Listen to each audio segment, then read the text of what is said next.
Do you have a narcissist in your life who's just driving you absolutely crazy? I know what that feels like too. I have been exactly where you are. That's why I'm going to give you 10 ways to respond to narcissists when they disrespect you.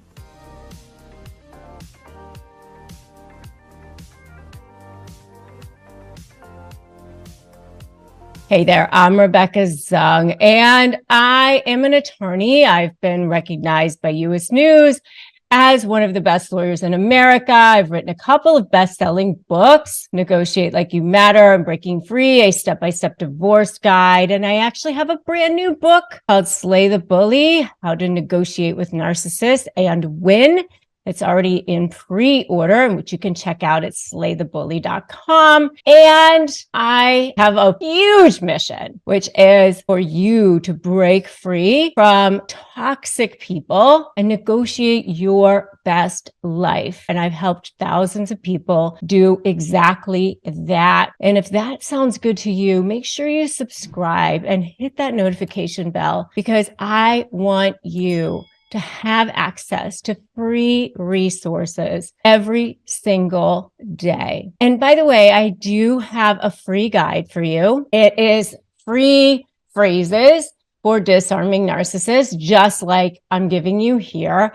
And you can get that at disarmthenarc.com. A lot of what I'm giving you here is in there, but so much more. Disarmthenarc.com. Just go grab those. Okay. How to respond to narcissists when they disrespect you? They're constantly trying to bait you. They're constantly trying to get you emotionally riled up, and they know exactly what to say. You know, a lot of times you've been in a romantic relationship with them, and so they know you. They know exactly what to say, and they constantly disrespect you. It's so hard when they're constantly disrespecting you, and you're wondering, how can you respond to them? And first of all, why do they constantly disrespect you? Well, they do it because they don't respect themselves. They hate themselves. Remember that people treat other people in a way that is a direct reflection of the way they feel about themselves. Think about that. So you can't take things personally. And I've often said that one of my favorite books is The 4 Agreements, which is a super easy read, by the way. If you haven't ever read it, you can read it in an afternoon. And it's 4 agreements that you keep with yourself. And one of the agreements is that you never take anything personally, because the fact that people treat people the way they feel about themselves. You know, if people feel good about themselves, they treat people well. If people feel poorly about themselves, they treat people poorly. And so how they treat people poorly, they treat people, like crap, because when they do that, and they build themselves up, when they get that emotional reaction out of you, it gives them a high. It gives them a feeling of value. And so it gives them that supply. It gives them that hit. It's their drug. It's their food. It's their lifeblood. It's their oxygen. And they need an endless amount of it. It's really, really hard. I say when you're getting out of a relationship with a narcissist, you have to kind of start to pivot. You got to turn it all around, shift that dynamic, that power switch. And it doesn't happen overnight, because if you've been in a relationship with a narcissist long term, then it's baby steps. They've been conditioning you. And so you can't just go, okay, I'm going to switch it around. So I say, step 1, don't run. Step 2, make a U-turn. Step 3, break free. You're switching that dynamic. And then you can, apply my SLAY methodology if you're negotiating with them. Strategy, leverage, anticipate, focus on you. But you can start by step 1. Step 1 is don't run. You put boundaries into place. So what's the first step? You just put some boundaries into place. One of the first phrases I love to use when narcissists are disrespecting you, or you're trying to just get them to be dispelled, to just kind of dissipate them a little bit, dissipate their anger. I love to use the phrase, I agree with you. You have to be careful, because if they're saying things like you're a horrible mother or you're a terrible dad or you're a deadbeat or something, you got to be careful, because you don't want to say something that's they're going to end up using it against you in court or something. You make sure that you use it in this way. I agree with you that that's what you think,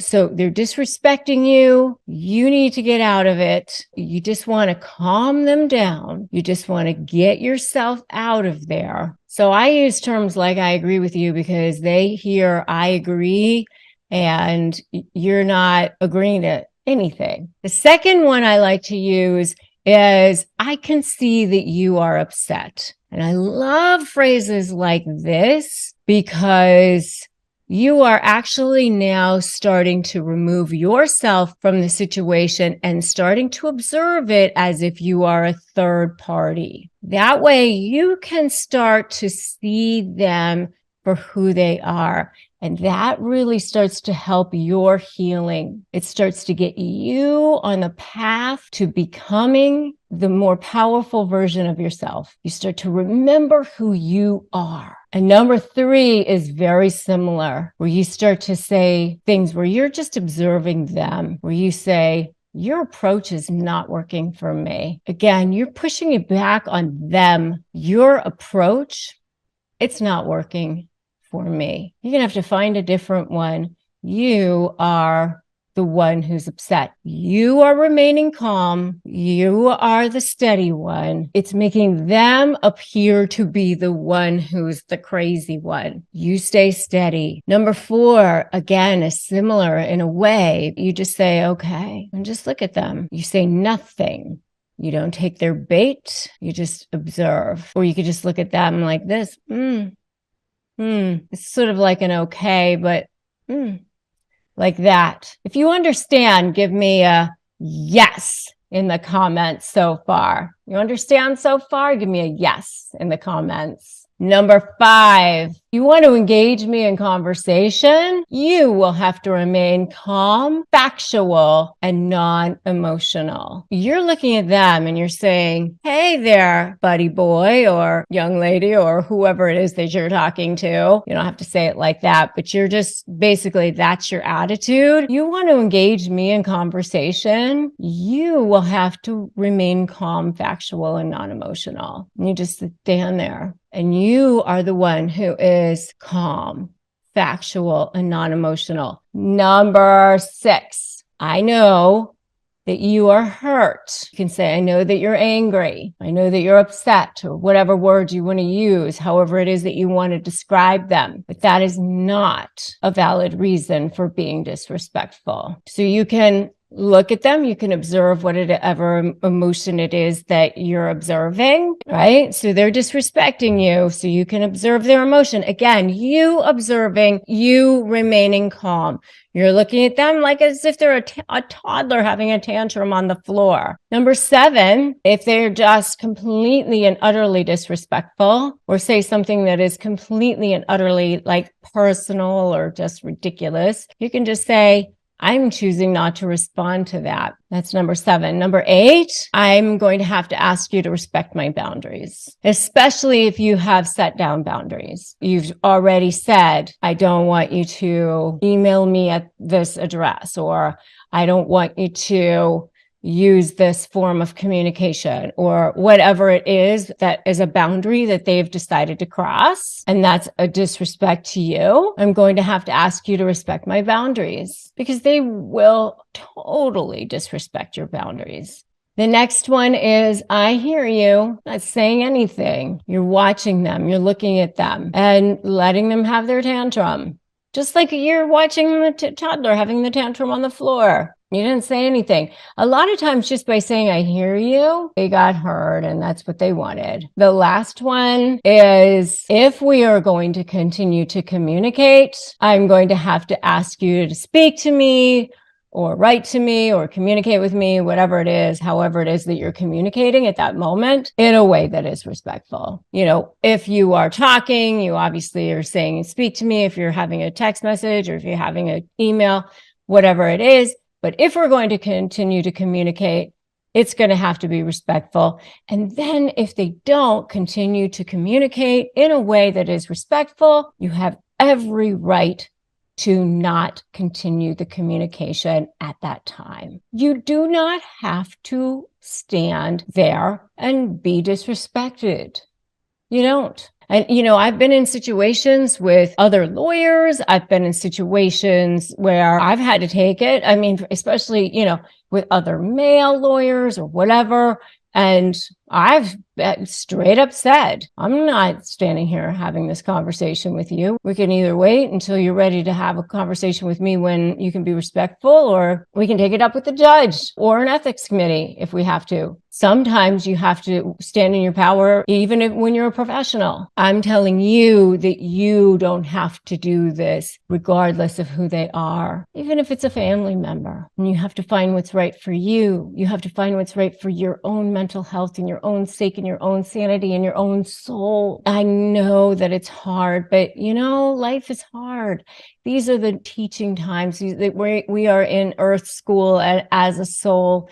And, I'm telling you that if you don't learn this lesson, the lesson will continue to present itself to you. I've learned the hard way, but you can do this. You can do this with help, and you can do this with support.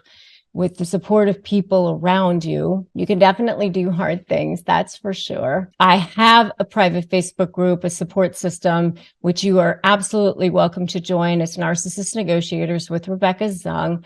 I also do have a sponsor on this channel. If you need access to therapy, I have an online sponsor, which is BetterHelp, which you can go to betterhelp.com/Rebecca Zung to access that. And we receive commissions on that. It doesn't cost you any extra. We just want you to have access to resources that we trust. And make sure that you have subscribed here and hit that notification bell as well. We want you to have access to as many free resources as you possibly can. The next video that I want you to watch is how to force a narcissist who's driving you crazy into panic mode. So if they're driving you crazy, you're ready to force them into panic mode.